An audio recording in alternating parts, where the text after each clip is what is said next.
Salam dalam kasih Yesus Kristus. Saya akan menjelaskan persesi tentang kitab Wahyu.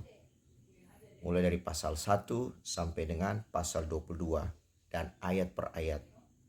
Agar saudara-saudari dapat mengerti mengenai penyingkapan kitab Wahyu di akhir zaman ini. Sehingga saudara tidak disesatkan dan tidak dipermainkan dengan keadaan akhir zaman ini. Saudara boleh mengerti tentang kondisi akhir zaman ini. Bahkan saya katakan bahwa kita sekarang bukan tinggal di akhir zaman, tetapi di ujung akhir zaman. Saudara tahu akhir zaman itu dimulai dari mana? Mulai dari Perang Dunia Kedua sampai dengan sekarang. Lebih lanjut, saya akan jelaskan terlebih dahulu pembukaannya. Kita baca dulu Wahyu 1 ayat 1 sampai 3. Saya akan baca buat saudara. Inilah wahyu Yesus Kristus yang dikaruniakan Allah kepadanya, supaya ditunjukkannya kepada hamba-hambanya apa yang harus segera terjadi. Saudara garis bawahi apa yang harus segera terjadi. Dan oleh malaikat-malaikatnya yang diutusnya, ia telah menyatakan kepada hambanya Yohanes. Jadi wahyu ini adalah wahyu Yesus Kristus. Dan dia memberitahukan kepada hamba-hambanya akan apa yang segera terjadi. Dan dia turunkan pewahyuan ini kepada Rasul Yohanes, hambanya. Ayat 2. Yohanes telah bersaksi tentang firman Allah dan tentang kesaksian yang diberikan oleh Yesus Kristus, yaitu segala sesuatu yang telah dilihatnya. Yohanes adalah murid Yesus dan bersaksi tentang Yesus Kristus, apa yang telah diberikan Yesus Kristus dan apa yang telah dilihatnya selama mengikuti Yesus Kristus. Ayat 3. Berbahagialah ia yang membacakan apa ini? Kitab Wahyu. Sudah disebut berbahagia saudara-saudara. Ayat 3. Dan mereka yang mendengarkan kata-kata nubuatan ini. Bagi saudara yang mendengarkan pada malam hari ini, saudara disebut berbahagia. Nubuatan tentang kitab Wahyu. Dan yang menuruti apa yang tertulis di dalamnya. Sebab waktunya sudah dekat. Saudara harus pahami bahwa waktunya sudah dekat. Ya. Kitab Wahyu adalah kitab yang terakhir dalam Alkitab yang menyingkapkan tujuan rencana dari Tuhan, yaitu pernikahan dengan Yesus Kristus. Gerejanya, pernikahan dengan Yesus Kristus. Oleh sebab itu kitab Wahyu disebut kitab pernikahan. Saudara harus pahami dulu, kitab Wahyu disebut kitab pernikahan. Karena pentingnya kitab Wahyu ini, maka Tuhan berpesan kepada Yohanes melalui malaikat Gabriel agar jangan dimateraikan. Wahyu 22 ayat 10. Saudara boleh baca. Dari kitab Daniel juga Tuhan berfirman, Daniel 12 ayat 4. Ya, di kitab Wahyu Tuhan berfirman kepada Yohanes bahwa jangan dimateraikan, tapi di kitab Daniel 12 ayat 4 dimateraikan. Perjanjian Lama. Dan kitab Wahyu adalah kitab terakhir dari 66 kitab. Dan Tuhan berkata melalui malaikatnya Gabriel untuk tidak dimateraikan seperti kitab Daniel. Kedua kitab ini memiliki hubungan erat sekali mengenai akhir zaman. Jadi Daniel dengan Wahyu itu mempunyai hubungan yang erat tentang keadaan akhir zaman. Perlu saudara ketahui, setan tidak menyukai kitab Wahyu ini. Kenapa? Karena kitab ini membuka kedok dan siasat jahat dari setan. Itu sebabnya setan menghendaki agar manusia atau orang-orang beriman tidak mempelajari kitab ini. Ya. Jadi orang-orang beriman tidak mempelajari kitab ini. Karena setan tahu dalam kitab ini terbuka semua siasat jahatnya. Oleh sebab itu muncul beberapa pandangan dari organisasi gereja. Pertama, tentang kitab Wahyu.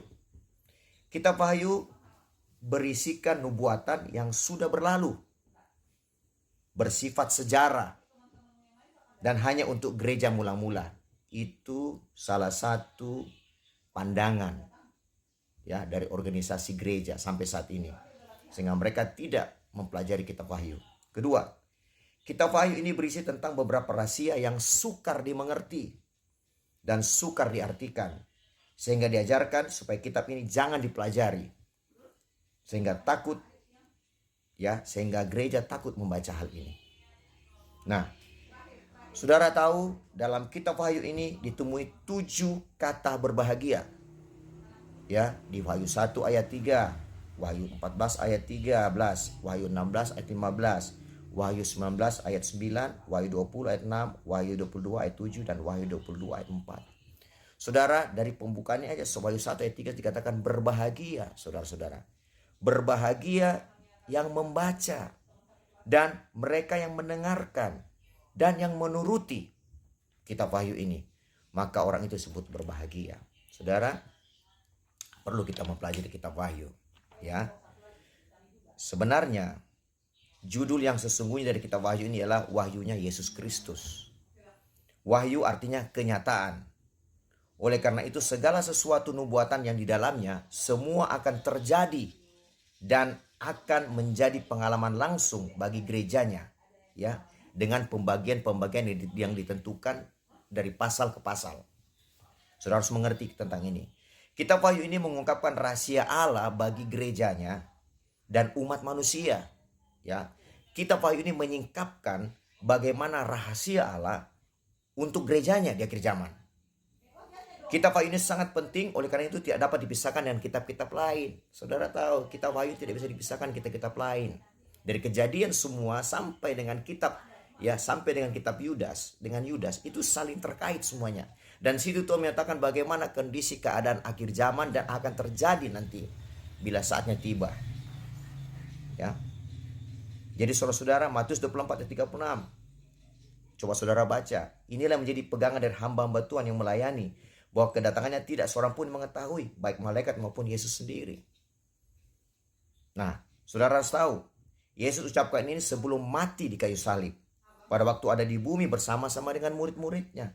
Di mana dalam kondisi sebagai tubuh 100%, manusia 100%, yang sangat terbatas, dan ya karena daging itu saudara-saudara, Yesus menjadi manusia sebagai daging 100%. Ya, sehingga rahasia kedatangannya kedua kali sangat dirahasiakan. Tapi setelah Yesus bangkit, maka keadaan telah berubah. Karena beberapa saat sebelum Yesus terangkat ke sorga, Yesus berfirman kepada rasul-rasul dan murid-muridnya dalam Matius 28 ayat 18-20, Markus 16 ayat 15-20. Segala kuasa di sorga dan di bumi, di bawah bumi, diserahkan Bapa kepadaku. Itu setelah Yesus bangkit, saudara-saudara. Sebelum terangkat ke sorga. Jadi sudah berubah, saudara-saudara. Sewaktu dia berbicara di Matius 24, itu keadaannya dia masih sebagai manusia.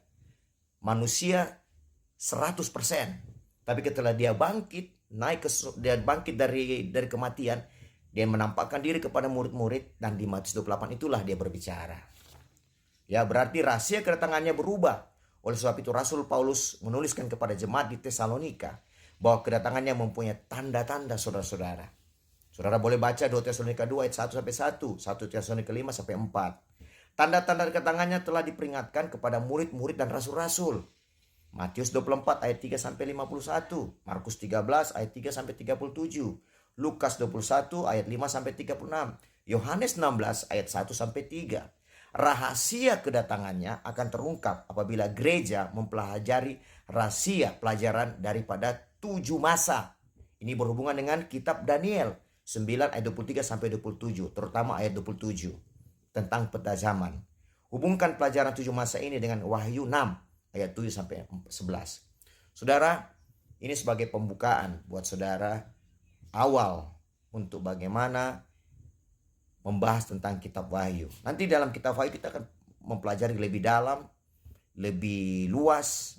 Nah, saudara tahu dalam kitab Wahyu, ya, saya akan membuka sedikit bahwa kitab Wahyu terdapat 7 perkara, ya. 7 materi Allah, 7 sangkakala, 7 guru, 7 makhluk, ya, 7 bokor murka Allah, 7 bala, 7 ciptaan baru. Nanti saya akan singkapkan lebih lanjut per minggu, ya. Terima kasih, Tuhan memberkati. Shalom. Selamat